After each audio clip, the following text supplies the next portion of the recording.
जय, सब संत की जय। गुरुर ब्रह्मा गुरुर विष्णू गुरुर्देवो महेश्वरा गुरुर साक्षात परब्रह्म तस्मै श्री गुरुवे नमः। आज गुरुपौर्णिमा आणि गुरुपौर्णिमेनिमित्त आमच्या घरी छोटासा कार्यक्रम आणि गुरु म्हणजे काय हे थोडं सांगण्याचा मी प्रयत्न करते. तर गुरु म्हणजे आपल्या आयुष्यामध्ये पहिल्यांदा गुरु म्हणजे आपली आईच असते आणि आई आपल्याला ही लहानपणापासून मोठं होईपर्यंत संस्कारानं घडवीत असते. तसं दुसरा जर गुरु म्हटलं तर शिक्षक असतात. तर शिक्षक काय करतात तर व्यावहारिक आणि पुस्तकी ज्ञान देऊन आपल्याला घडवतात की आपल्याला आयुष्यात पुढं काय व्हायचं हेही सांगतात.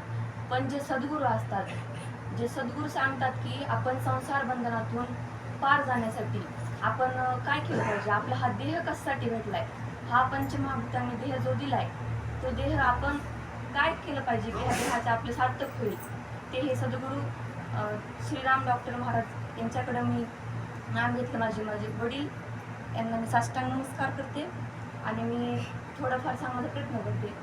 आणि लहान तोंडी मोठा घास म्हणजे जे काय येईल ते बरोबर ती माझ्या सद्गुरूच्या चरणी आणि जे काही चुकल ते माझं. तर लहान म्हणून चुकी असले तर माफ करा. तर पहिलं म्हणजे तर आम्हाला लहानपणीच चिंतन दिलेलं आहे आणि आम्ही करतो थोडं 5-10 मिनिट दररोज. पण एवढं काही लहानपणी कळत नव्हतं काय असते नेमकं हे. आणि आता मी 18-19 वर्षाचे झाले तर आता कळायला लागलं की हे खरंच खूप महत्त्वाचं आणि हेच खरं आहे. म्हणजे की आपण जन्माला आलो आणि आपल्याला ह्याच्यातून पार जायचं आहे. म्हणजे हा मनुष्य देह फक्त एकदाच भेटतो आणि 84 लक्ष योनीमध्ये जर अडकायचं नसेल तर ह्या देहाचं सार्थक करून म्हणजे देवाचं नामचिंतन करून तरच आपण पार जाऊ शकतो. हे माझ्या सद्गुरूंनी सांगितलं मला, तर मी सांगण्याचा प्रयत्न करते मला जेवढं येईल तेवढं. तर चिंतन घेतल्यानंतर एक 5-10 मिनिट चिंतन केलं. म्हणजे असं केलं ना म्हणजे आतमध्ये श्वास घ्यायचा, बाहेर सोडायचा, काहीच अवघड नाही. कोणत्याही स्थितीमध्ये आपण करू शकतो. आता काही जण म्हणतात की आम्हाला काम असते, आम्हाला हे असते, आम्हाला ते असते, आम्ही नाही करू शकत. पण हे सोपं आहे, काहीच हार्ड नाही आहे. आपण हे कधीही कोणत्याही काळी आपण करू शकतो हे बसल्या बसल्या. आणि जे जप आहे, मंत्र आहे, ते फक्त सद्गुरू ज्यांना घ्यायचं त्यांनाच सांगतात आणि ते जप आपण मनात कधीही कुठेही कोणत्याही स्थितीत करू शकतो. तर चिंतन घेतल्याने आपलं जे आत्म म्हणजे शरीर काय म्हणतात सद्गुरू आपली शरीर शुद्धी होते आपल्या चिंतन केल्यामुळे. मग अंतःकरण शुद्धी होते. त्यामुळे चिंतन केलं पाहिजे आणि चिंतनानेच हे आपल्याला अभ्यासाची गोडी लागते. आपल्याला पंचीकरण, विचारसागर, ज्ञानेश्वरी ग्रंथ वाचण्याची गोडी होते. मला आधी मी 1 तारखेपासून पंचीकरण शिकायला सुरुवात केली. पंचीकरणामध्ये थोडंफार सांगते. तर पंचीकरणामध्ये असं आहे की अनुबंध चतुष्ट म्हणजे काय. तर अनुबंध चतुष्ट म्हणजे की अशा 4 साधनांनी युक्त मनुष्यच पंचीकरणाचा अधिकारी आहे. म्हणजे की आत्मानात्म विवेक, वैराग्य, मोक्ष इच्छा आणि शमदमादी षटसंपत्ती. तर आत्मानात्म विवेक म्हणजे काय. तर आत्मा आणि अनात्मा यांच्या बदलांचा विचार करणे म्हणजे आत्मानात्म विवेक होय. म्हणजे हे आत्मस्वरूप हे नित्य आहे आणि बाकी सगळं काही व्यतिरिक्त अनित्यच आहे. म्हणजे याचा अर्थ असा आहे की आत्मा म्हणजे जे आपल्याला दिसतही नाही, जो सूक्ष्म आहे, तो कधी नाशही पावत नाही. आता आपण म्हणतो आपला देह सुटला, आता तो आपल्यात नाही, पण तो आत्मा ह्याच्या आचारामध्ये धरून उरलेलाच असतो, तो आत्मा असतो. आणि जे अनात्मा म्हणजे जे हे दिसतंय आपल्याला जड आहे, हे भासतं, हे सगळं कसं आहे नाशवंत, हे एक ना एक दिवस जाणारच आहे, ह्याला अनात्मा म्हणायचं. आणि वैराग्य म्हणजे प्रमाणे ठेविले आनंदी तशीच राहावे, चित्त असू द्यावे समाधानी. म्हणजे वैराग्य म्हणजे कशाची इच्छा नाही केली पाहिजे कोणत्याच गोष्टीची, की मला इंद्रपद भेटल किंवा मग मला प्रदान करायचे, असं कोणतीही इच्छा न ठेवता आपण आहे त्या स्थितीमध्ये सुखी समाधान घ्यायला पाहिजे. आणि शमदमादी संपत्ती म्हणजे शम म्हणजे सर्व वासनांचा त्याग करणे, दम म्हणजे सर्व इंद्रियांचा विषयांचा आदी विषयांपासून निग्रह करणे. म्हणजे जे 5 कोणते शब्द, स्पर्श, रूप, रस, गंध हे असे विषय आहेत 5. आणि नंतर उपरती म्हणजे काय. सर्व वासनांचा त्याग करणे. आणि तितिक्षा म्हणजे सुख दुःखाची निवृत्ती करणे. आता हे शब्द जड आहेत, मला नव्हते कळत, माझ्या गुरूंनी मला सांगितले, मग तसं मी सांगण्याचा प्रयत्न करते तुम्हाला.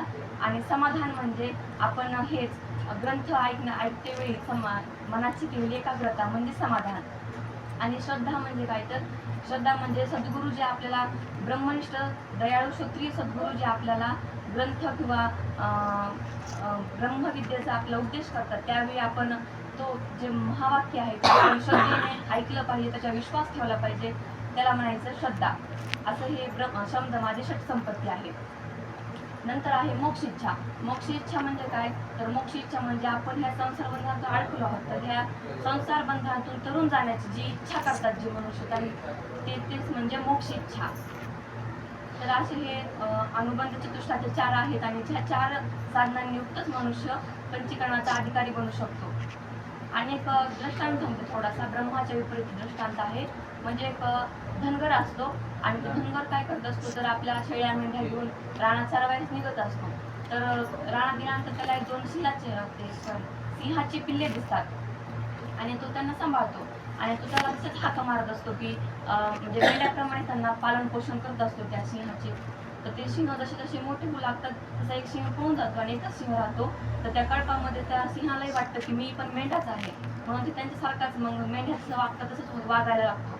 मग एका दिवशी ते रानात गेल्यानंतर एक सिंह येतो, त्याचा दात भाई डरकाळी फोडतो, ते सगळ्या मेंढ्या पळून जातो पण तो तिथंच थांबतो. तर तो दात भाई येतो आणि त्याला म्हणतो की अरे तू तर सिंह आहेस, तू मेंढा नाही आहेस, मग तू ह्या मेंढ्यामध्ये काय करतोस, का राहतोस, तू त्यांना खायला पाहिजेस, तू तुझं खाद्य आहे. तर त्याला विश्वास होत नाही. ते म्हणतो मी मेंढा आहे, मी सिंह नाही आहे. ते म्हणतो की मग चंद्र सांगतो, म्हणते बघ तू एकदा चेक करून बघ, तुझ्या हात पाय नाक तोंड हुबेहूब माझ्यासारखं, म्हणजे तू कोण आहेस तर तू सिंह आहेस. त्याचप्रमाणे त्या सिंहालाही पटतं की हा मी हे सिंहच आहे, तर मी मेंढा नसून मी सिंहच आहे.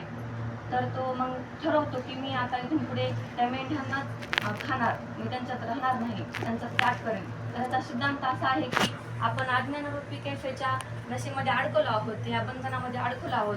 तर आपल्याला कळायला पाहिजे की आपला मनुष्य देह देवाने कशासाठी दिलेला आहे. तर ह्या पंचमहाभूतांकडून आपण तो मागून घेतला आहे की आपल्याला ह्याची आत्मस्वरूपाची ओळख झाली पाहिजे, सच्चिदानंद स्वरूपाची ओळख झाली पाहिजे. पण ते न करता आपण विषयांच्या पुढे विषय भोगाच्या पुढेच होत आहोत की आपल्याला संसारात हे करायचं, आपल्याला ते करायचं. आपण देवदेव सोडून आपण बाकी सगळ्या गोष्टी करतो आणि आपण विसरत चाललो की आपण हा देह कशासाठी घेतला होता. एवढं सांगून मी थांबतो. बोला पुंडलिका वरदे हरी विठ्ठल श्री ज्ञानदेव तुकाराम श्री ज्ञानेश्वर माऊली महाराज की जय. गोपाल श्री कृष्ण भगवान की जय. सच्चिदानंद रोहिदास भगवान की जय. सब संतन